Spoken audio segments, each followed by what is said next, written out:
Com. 21st Century Radio is sponsored by Hieronymus and Company. This is Talk Radio 680 WCBM. It's time now for award-winning 21st Century Radio. Here's your host, Dr. Bob Hieronymus.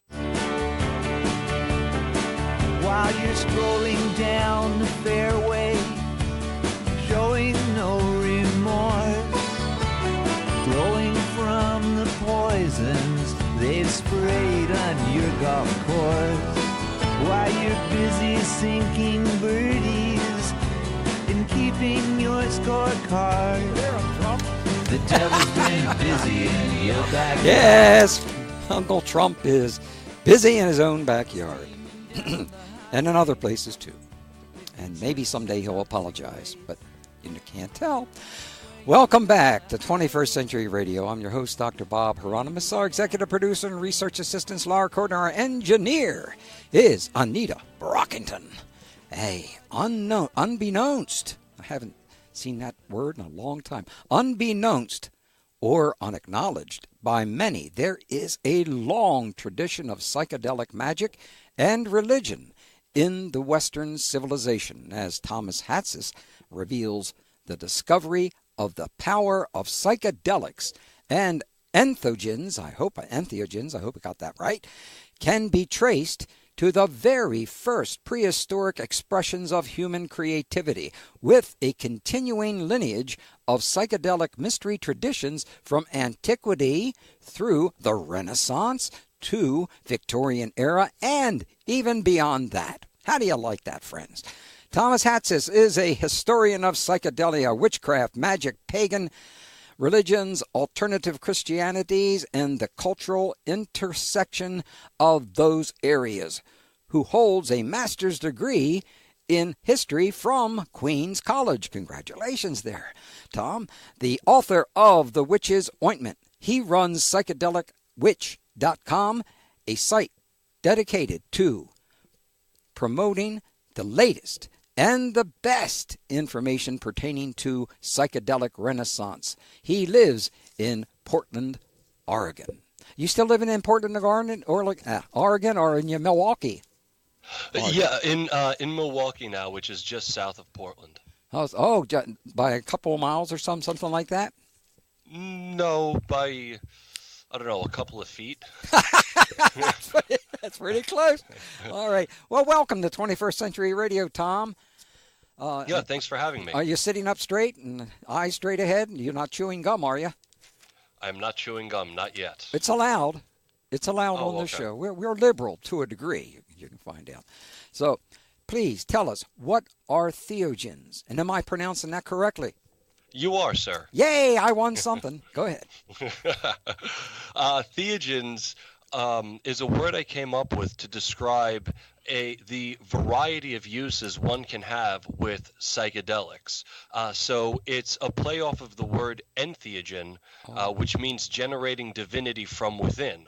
But sometimes with psychedelics, people don't necessarily generate divinity inside themselves, but they call up spirits, or they eat mushrooms and go looking for UFOs, and they're trying to get, otherworldly deities, things outside themselves, to show up. So among other uses, I decided to coin the word theogen, which just meant, in general, generating divinity. Generating divinity. Well, you can't do any better than that. I'm writing this down so I remember everything here, because I've been studying. I read everything you wrote, except, I have to apologize, I did not read all of your bibliography. I just got too worn out by that time. Oops. Hey, Tom, we need you to back off from your microphone just a bit, my boss just told me. Sure. Is here better? Yes, she says yes. You just won you won a free trip to Bermuda on that one. Good going. Hell yeah. Yeah, well, gee, we're going to make you a millionaire before you get off here. Now, sounds good. why is there a need for these terms such as theogens? Mostly because there are so many ways to use psychedelics that the term entheogen, while very useful, doesn't cover all the different ways. So we can take it as a given that psychedelics enhance creativity. You'd be hard pressed to find anybody who works with these medicines that would disagree with that. And I've been hard pressed to find anybody that wasn't very creative, that was into exploring their minds through psychedelics and magic. But anyway, what's the word for that? Well, there wasn't one. This thing that we all take for granted didn't even have a word. So one of the theogens I came up with is poetogen, using psychedelics to stimulate creativity. So that's, just one of many. Pytheogen would be using psychedelics in magic. Somnotheogen would be using psychedelics to fall into a deep but lucid dream state and meet divinities in your dreams. So like a dream divination, but turned up to 11, so to speak. Well, how far back in history do we see conclusive proof of people using psychedelics? Well, at least since the Neolithic period, when we have these pipe cups that scattered across would modern-day Turkey that still have cannabis resin inside them, along with vats where they used to make the soma of the Vedics, that still to this day has residues of cannabis and opium and ephedra in them. So it goes back, thousands of years. We don't really know when it started. I hypothesize in the first chapter, trying to put myself back in that time and think like, what might it have been like? But I don't know as much as the next person does, really. Well, I got to ask you this question. Did Doc Ellis, who pitched for the Pittsburgh Pirates on June the 12th, 1970, throw a no-hitter against the San Diego Padres while he was high on LSD? Did this really happen, Tom? Doc Ellis said it happened. Some people say it didn't happen. I personally have no idea. I wasn't there. And I noted his comments were something that he said he sometimes looked at the ball and it was small, and other times it was looked at and it was large. And from my limited experience in these areas, that's the kind of thing that generally happens. The very first time, no, I'll give my first LSD experience to us later on in there, and maybe you can share one of yours with us, okay? Sure. All right. Now, hey, by the way, what does psychedelic mean? Psychedelic simply means mind manifesting. Mind manifesting. Mind manifesting. Mm-hmm. Okay. Now, what are some of the psychedelic mysteries? So some of the earliest ones for which we have pretty good evidence for can be found with the rites of Eleusis in ancient Greece, where some kind of, it seems, psychedelic drink called a kykeon was passed out to the congregants at this particular ceremony, and they would have a vision of the goddess Persephone rising from the dead, and this would give them hope for a better life in the afterworld, in the afterlife. Excuse me. So that's one in particular that we have some decent information about. Other places would be like the Dionysian festivals, where in some cases you would have just straight up wine. Other times you would have wine mixed with water to kind of lower the alcohol content in it. And other times you would mix the wine with some kind of psychedelic. And that could be anything. It could be mandrake, it could be mushrooms, it could be cannabis. In other festivals like that of Hathor, we know that it was definitely mandrake, because mandrake was actually built into the entire festival itself and the whole reason for it. By the way, you state that not everyone was happy with Dionysius. Why is that? Well, some people can be pretty authoritarian, and if you have a lot of people, altering their consciousness and having wild, passionate sex, that upsets some people for some reason sometimes. I don't know why, but it does. Well, it doesn't our president. I mean, it's just normal. What was that? I said, not with our president. He does what he wants in regards to stuff like that. The other than for religious purposes. Wait. He's having these wild sex parties? Is that what you're No, saying? he doesn't have to. I misunderstood. He doesn't have to have wild sex parties. He can pay $130,000 or $150,000 to those that he had sex parties with. Oh, he probably has some pretty. I mean, if you think about it, he'd probably have a pretty top notch. I mean, as long as it was all consenting and they had, they'd probably have really good mushrooms, great cannabis, good wine, definitely. Well, wow, that would actually be a pretty. I mean. Never mind. Sorry, you were saying. Well, it would be a growth experience for him. Anyway, we could put it in that way. And but that would be great. You don't think it might calm him down a little bit and yes, maybe it did. Be less? It would because Okay. I think he'd find out exactly a lot more about himself. Look, I am biased. I do believe that in reincarnation. I believe most people go through this particular process, and I think that he would discover he has had perhaps other lives in a place called Russia previously, and maybe that's why he's so much in love with Russia. Sure. He might also realize that he's like a pen and just lay on a table somewhere for an hour or two. That's the thing about the psychedelic experience. I think you could benefit from probably 5-MeO DMT or ayahuasca or something, or a hero dive of mushrooms. That would probably help. Well, the next letter I send to him, I'll recommend he do something like that.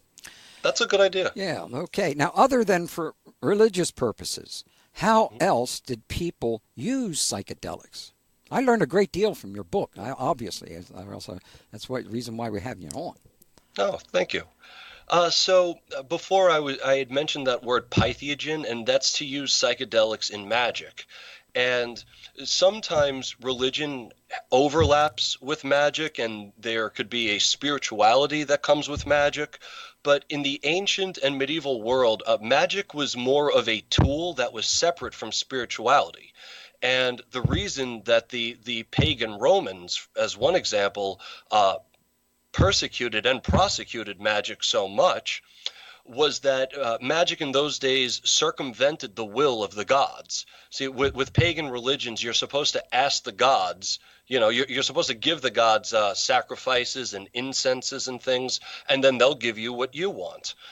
Magic circumvented all of that in the ancient world, and it puts the magician in the driver's seat. And for some today, it does as well. I'm just, acknowledging that some people today, do have a spiritual form of magical practice. But in the ancient world, it was, they very much separated the two. And one was legal, and it was called religion, and the other was called magic, and it was illegal. Mm-hmm. Wow. You have there's so many. Well, we'll get to that a little later on, but there's so many really excellent areas in your book. I love it, especially when you start talking about Jesus Christ and what his mom thought at that particular time. I mean, Yeah. Whoops, we got to take a break here, but his mom, little later on, maybe we'll touch on that. I never expected his mom to say that, but what the hell? That's the way life is. We'll be back with our guest, Thomas Hatsis, Psychedelic Mystery Traditions, Spirit Plants, Magical Practices, and Ecstatic States, Inner Traditions Publishing. That's our favorite publisher. Order it from innertraditions.com or Amazon on barnesandnoble.com. Thomas's website is psychedelicwitch, WITCH.com, psychedelicwitch.com.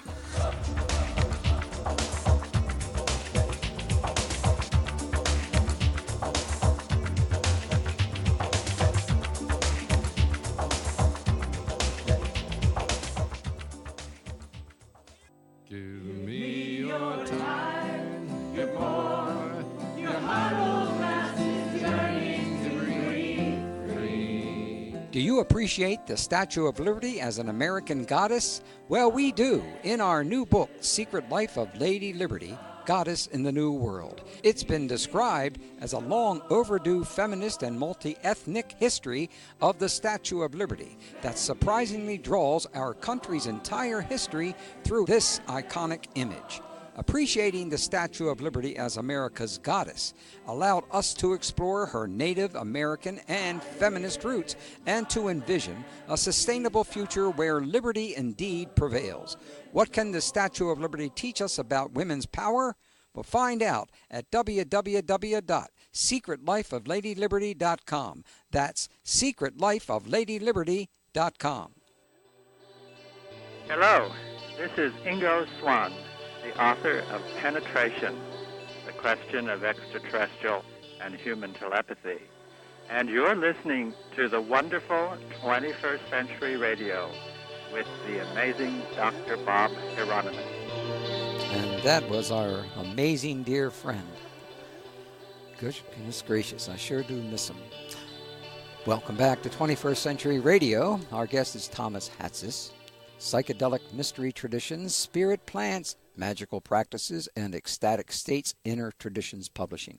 You can order it from innertraditions.com or Amazon on barnesandnoble.com, or go to Thomas's website, psychedelicwitch.com. Okay, Tom, take us inside a psychedelic mystery. What happened once someone entered a temple? Ooh, great question. So one of the problems that we have is in many of these situations, you weren't supposed to talk about what happened afterward. Now, that doesn't mean that we don't have examples of those that were just popular for anybody that you can kind of check out here and there. So let's start with a guy named Pausanias.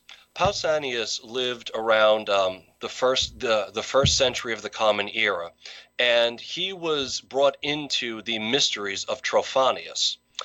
And he first had to make various sacrifices to various deities. I don't remember all of them. Definitely Trophonius, Europa. I don't recall who else, so I apologize for that. But so he had to make various sacrifices and then eventually sacrifice a goat. And for whatever the earlier predictions were made by the other sacrifices to the other gods, only the sacrifice to the goat could confirm or deny whether Pausanias's visions would come true. Then he was taken to a river and washed in it to be purified by two young men, and then given two different things to drink. Now, it's in these two cups that we find something that gave him visions, because he's then let down, and this part sounds kind of scary, but he's then let down into this underground kind of coffin-shaped thing, or other. And there he'll have a vision of Trophonius, and Trophonius will either welcome him into his deeper mysteries or he will not. And one of the reasons there's reason to believe that there's a psychedelic in these drinks is that Pausanias makes this interesting comment that even after the rites have terminated, you actually still feel and have the visual effects of the visions. So that suggests to me that there was something in those cups that, couldn't be timed precisely to end, when the rite ended. Mm-hmm. Now, other times, I had mentioned before the mysteries of Eleusis. These would take place with hundreds of congregants at a time and for several thousand years. And that's one of the reasons scholars first started to think, hey, there must be something psychedelic going on here, because these people are not trained shamans. How do you train somebody who isn't trained to do so through, natural abilities, to have this kind of experience? And so, it's been suggested that the kykeon, the drink that was given to participants at Eleusis, contained some kind of psychedelic, because they all would have this vision of Persephone rising, and there would be this bright light and this indescribable moment of transcendence and resurrection. And when you think about it, it does sound very much like a psychedelic experience. Mm-hmm. Yeah, it sure does. Sure does. Well, what kinds of substances were used to conjure these shamanic states in ordinary people? So this is difficult because So today we care about the kinds of things that were used because we schedule, well, maybe not you and me, but other people scheduled drugs into this ridiculous system that has like cannabis on par with crack, I think, or it's anyway. Well, in the ancient world, they didn't schedule drugs that way. What they scheduled was intentions. What were you actually doing with this thing? So it's kind of hard sometimes to determine what was used. However, the three that we definitely know about, because they're written down by name, would be cannabis, opium, and mandrake, or at least they're the ones that come up the most in the records. There are other things that come up here and there. Mushrooms come up here and there, but in the grander scheme of looking at the whole picture, cannabis, opium, and mandrake seem to have been what people preferred. Well, mandrake, could you tell us a little bit about mandrake? I know very little about it. Sure. So mandrake is a solanaceous plant. It's in the same family as the potato and tobacco, along with henbane, which is also psychoactive, belladonna, and datura. Now, with all of these solanaceous plants, the key to it is dose. Dose matters more than anything, because if you take let's just say to mandrake, if you take a little bit of mandrake, it'll kind of stimulate you.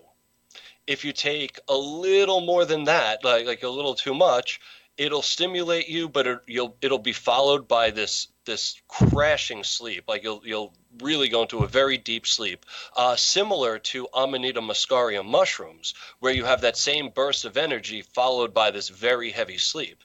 And if you up the dose more than that kind of somnotheogenic realm of mandrake, you'll kill the person. So people in the ancient and medieval worlds used mandrake for all three of those purposes, and probably many more. What others? Oh, things like henbane, which has a lot of the same attributes as mandrake.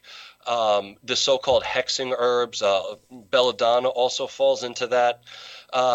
You also have opium was used very widely for all sorts of reasons. Opium turns up in prescriptions to be healed by ISIS, for example. So here's a one of those kind of, it's a psychedelic mystery, but it's a medical psychedelic mystery. Mm-hmm. You would go to a temple of ISIS and you would drink an opium potion, or maybe inhale an opium incense, along with other incenses as well. And this would knock you into this deep, dream state, or as I call it, somnotheogenic state. And because you said the right prayers and were purified in the right ways, beforehand, you would be prepped to meet Isis in your dreams, and she would either heal you there or give you instructions on how to heal yourself once awake. And what I find interesting about that is that today we think of opium as, strictly for its pain killing and, euphoric effects. Mm-hmm. And the ancients certainly recognized and appreciated those euphoric effects, but that wasn't the purpose for taking it. It was somewhat like this spiritual gurney that would carry you into the celestial operating room where Isis would heal you. And that as well is a kind of it's a medical psychedelic mystery, and that's not just in Egypt. That kind of goddess turns up in Italy as well, in Pompeii, in this submerged city called La Marmota, where diver excavators uncovered this religious room, they think it is, devoted to this great mother. And they also found these opium products in there. And it could very well, and again, we don't know the full historical context, and I want to be clear about that, but it very well could have been just another one of these rooms where these like somnotheogenic medical rituals and ceremonies took place. I mean, even today, people have ceremony rooms in their houses. It's, it was no different for some people in the ancient world.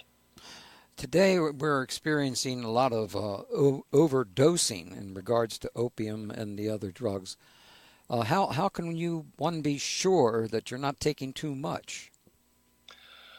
Well, I mean, I don't think opium is really good for anybody, and that's just my personal opinion, because it is so highly addictive, and that's why we hear so much about it in the ancient and medieval worlds. Yeah. But yeah, some people who are, today addicted to opium or were addicted to opioids or heroin, from what I've heard, and I know people who have found relief through ayahuasca and things like 5-MeO-DMT, and done in a very, with a lot of intention and in a really, a kind of container, a magical container for change and changing who you are.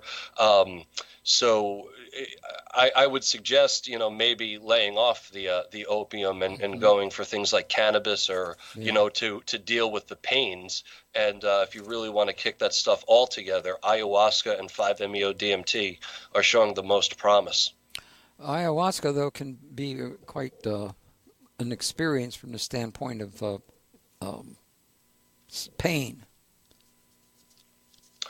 Sure. I mean, I've only done ayahuasca twice, so I could only speak from my own experiences with it. Mm-hmm. But, and I don't really, the thing I was the most addicted to was coffee, and I used mushrooms to quit that habit. Good going. Yeah, thank you. I'm actually a year and like a month totally off coffee. And that's from somebody that had like a lunatic's addiction to it. Well, so like, like an absolute crazy person addiction to coffee. Like of all the things, like, like people ask you those ridiculous hypothetical questions about if you were on an island and you have to give one thing up. Okay, I love cannabis. I loved coffee at that time. And I said to people, you know what?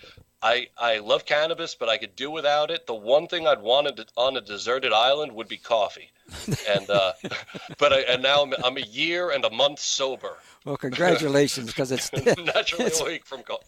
It's a hell of a drug, coffee is. I'll tell you that.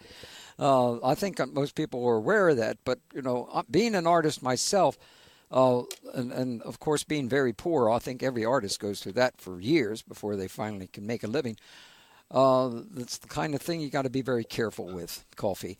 But I had to use it to stay awake and to keep working because that's what people use it for. When you're doing a large mural, especially 3 rooms full, you just have to keep going to get that work done on time, kind of thing. Okay. Yeah, but mushrooms work that way too. I never tried that. Usually when I work, I've never tried being on any type of a drug. Because except coffee. Well, yes, because that would keep me working. That's but mushrooms will too. Well, I never had that kind of experience, though. But who knows? Give it a shot. Yeah. All right. Time out here on the playing field with Thomas Hatsis, who played third base for the Baltimore Orioles, didn't you, Tom? Different Tom. Yeah, was it different? All right. Okay.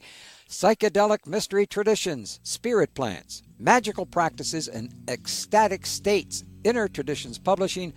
You can order from Inner Traditions, Barnes & Noble. Go to Thomas's website at psychedelicwitch.com.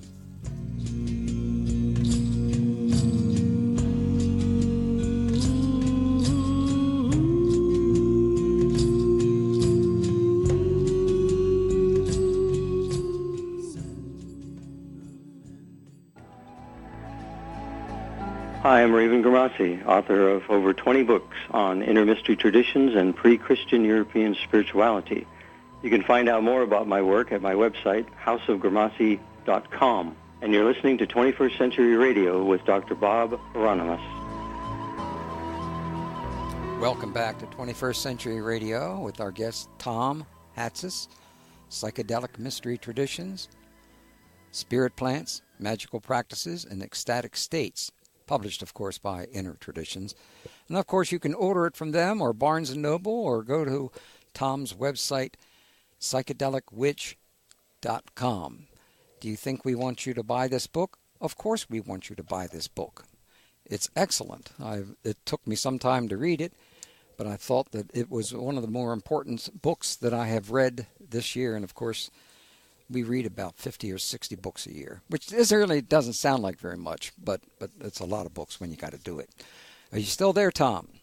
Yes, sir. Okay, Tom. We were talking about some of the shamanic states and et cetera, but which of these magic and or religious practices survived into medieval times?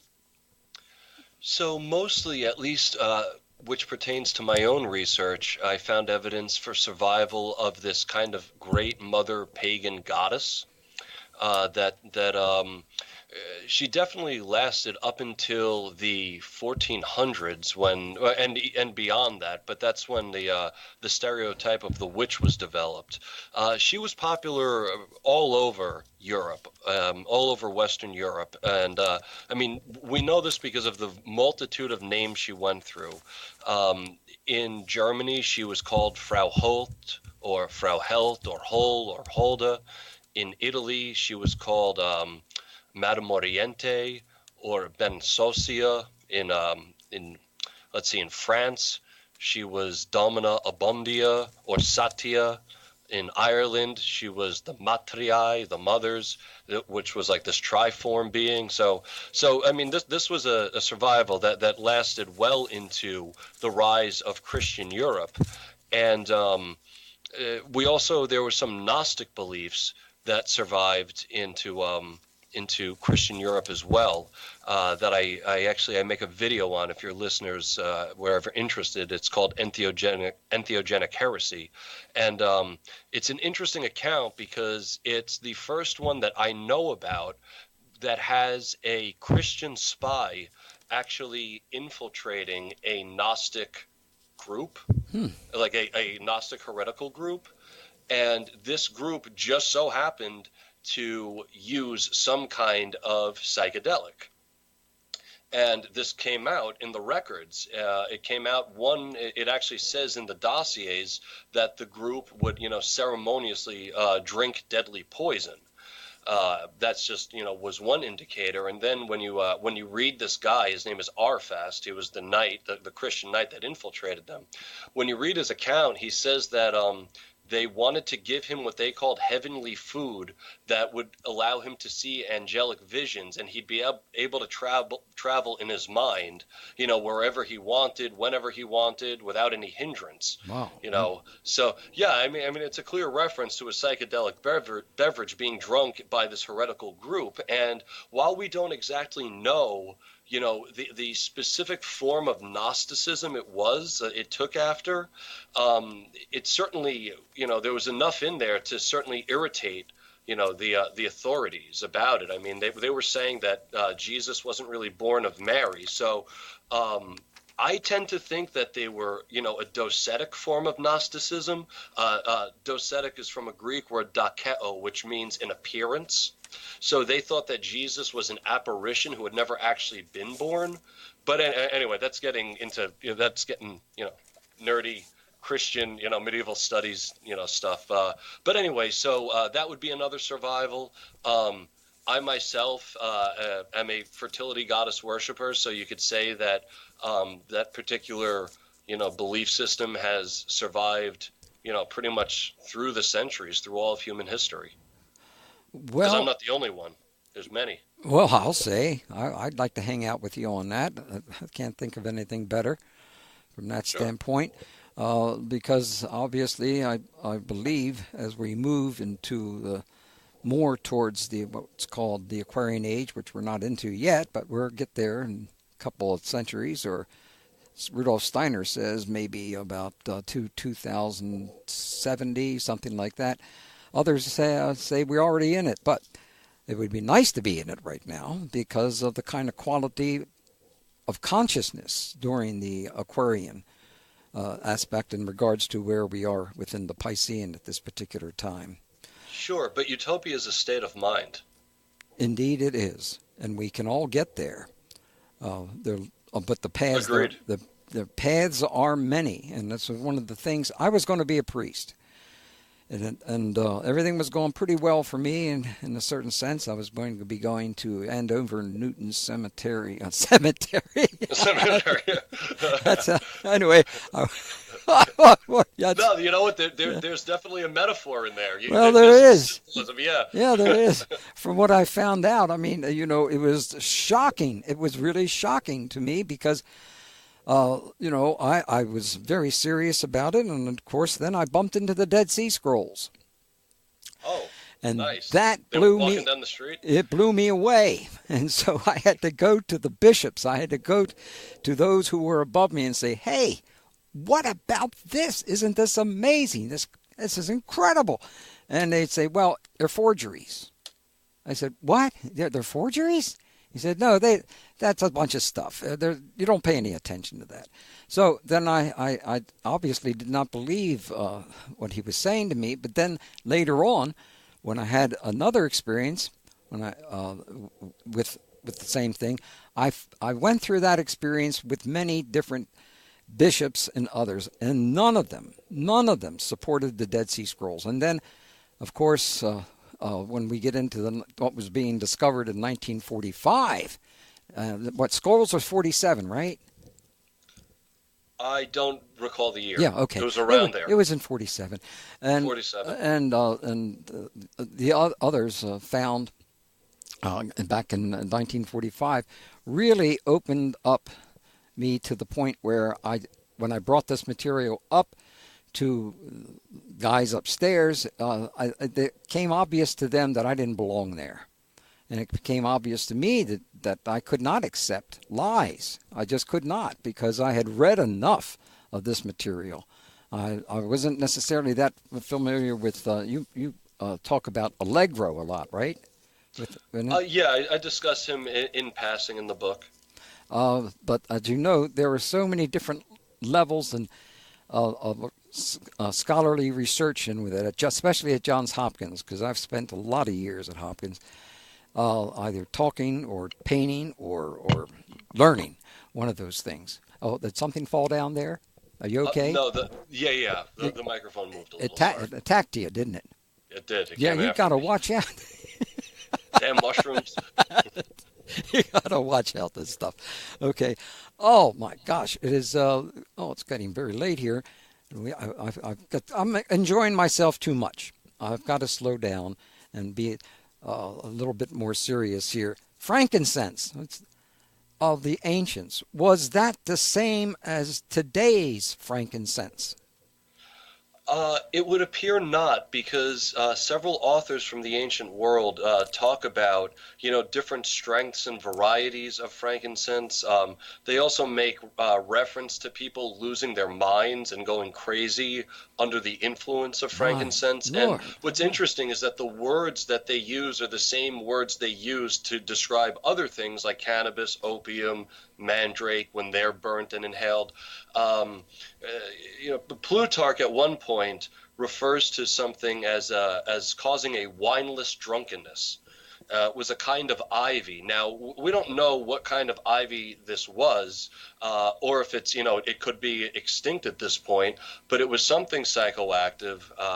I theorize in the book that ivy could have actually just represented anything that was added to wine and Dionysian festivals, because that's the context that it seems to turn up in quite often. Well, it must have tasted terrible. They were doing some pretty interesting things with wines and flavors back then. You don't really hear too many people complaining about the taste. So I don't know. I mean, they added other spices as well. I mean, one of the things about ancient wine that's a little difficult is that in most cases, no matter what was in the wine, it was just called wine. So if you have just wine, it's wine. If you have wine mixed with water, it's called wine. If you have wine mixed with opium and saffron and cinnamon and ginger and mandrake, that's also called wine. Mm-hmm. So we learn about what was actually in there by two reasons mostly. One is scraping the insides. When I had mentioned the vats, the soma vats, and earlier, and you also in some cases like the Greek amphora, they would shape the wine jugs into opium poppies, so that you could actually see, without breaking open the jug, because it was all made of clay, you knew what was in it. It was an opium wine. Oh, I see. Well, the reason why I was interested in frankincense, because that was one of my favoriteest things, Did you ever serve on the altar?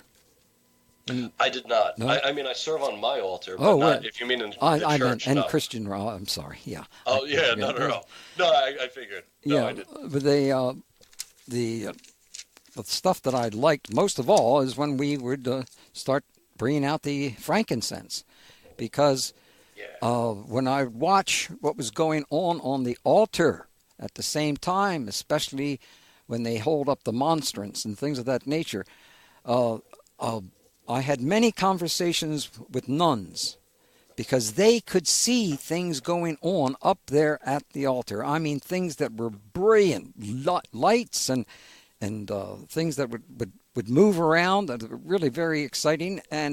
But they said to me that they could not share these things with the priests. They did not want to hear about them.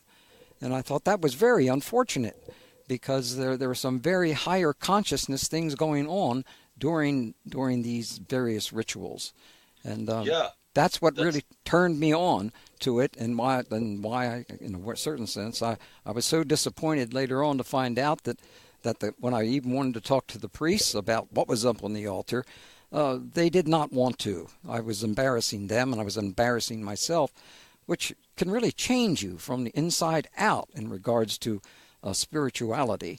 Even sure, though, yeah. I mean, you were happy when they broke out the frankincense. I was happy when they broke out the wine. No. No, they did. I was Greek Orthodox. They had some great wine. Oh, it was Greek Orthodox. This delectable red, and they would put some of the Eucharist bread in there. It was fantastic. Yeah. And it's interesting that they didn't want to hear about visions while they were like that. That's kind of odd. Well, I wouldn't expect that. The nuns did. Oh, sure. All the women did, that, but we had to keep things very quiet, because I used to get together with them every now and then.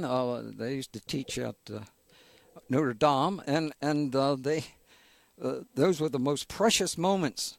We would talk about those things, and the thing was, as I had a beard that almost went down to my waist, and certainly at that time most people even though I was an artist, everyone, if you had a beard like that, they always called you a hippie or something like that. Cut your hair, hippie. That's right. Well, we heard that 100 billion times, and finally, in a certain sense, when I wanted to cut my hair, I finally did. But then I had to grow it back again, and then when you get older, you really regret the fact that you cut it at all. At least I do.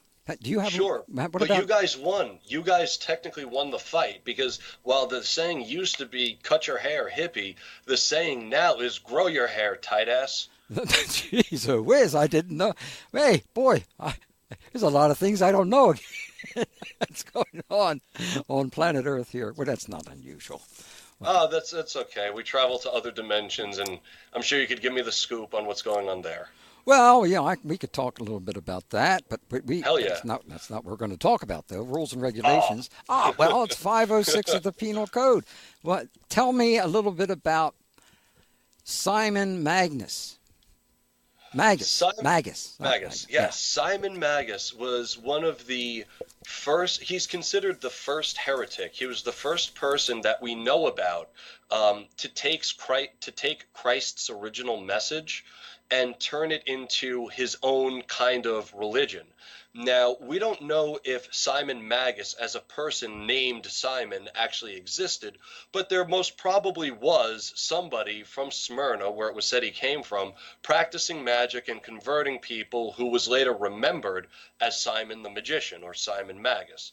But Simon Magus, he seems to have used psychedelics for what I call mistheogenic purposes. Mistheogen is another one of those theogens, and it means to teach somebody a secret or an occult mystery, through psychedelics and speaking to them and, giving them this very profound, spiritual and religious experience. So Simon seemed to have been doing that with a woman named Helen, who for him was the reincarnation of the Gnostic Aeon Sophia. Oh my! And so Helen and Simon would apparently just go around and have the kinds of sex parties that we were talking about Trump, probably how you were hypothesizing Trump might have, but they would actually have those, and they would add pharmaca, at least according to some Christian writers. They would add some kind of psychedelic to it. Mm-hmm. And of course, it's all debatable. These Christian authors might have just been trying to make it sound worse than it was. Oh, But when how could you say it, that? Yeah, right, exactly. Well, in different times. I know, but I know, but that you're right. You hit it on the head. That was one of the biggest problems. The war that went on with the priests in regards to all women, just all women, not just nuns and things like that. And that's what was and we're still fighting that particular issue. Yeah, which is interesting because women actually were in control of all the earliest churches. I mean, Paul mentions them by name. Yeah. In fact, one of them, I believe, if I get this wrong, please don't skewer me on the internet to your listeners. But I think it's Judah, who Paul says who was first among the rest, like who was she was the head honcho, and there were many like that. But as Christianity, what happened was, it's actually for social reasons that happened. As Christianity, which started out in these small little house churches, when it left the house, as it gained wider acceptance in the outside world, it automatically then went to the men who controlled the outside. Women had most of the power inside the home, with the finances, how things were done. It wasn't like the kind of military power, their male counterparts might have, but it still was a certain kind of power. I mean, when people were having secret meetings, to discuss overthrows, they were by and large overseen by a woman who was, allowing them to have that in her home. So that was a power. We have to remember that we today live with the right of free assembly.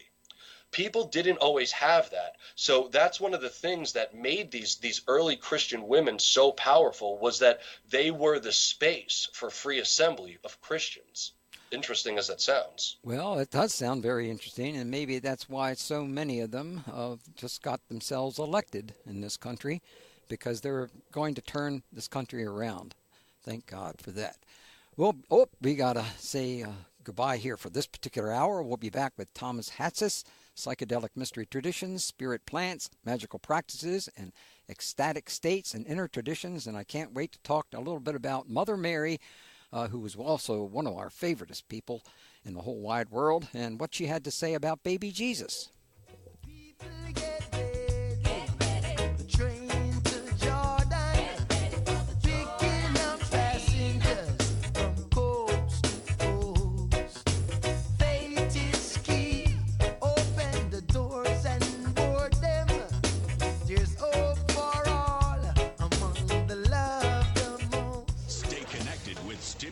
Talk and breaking news on Talk Radio 680 WCBM, Baltimore, and WCBM.com. Don't put him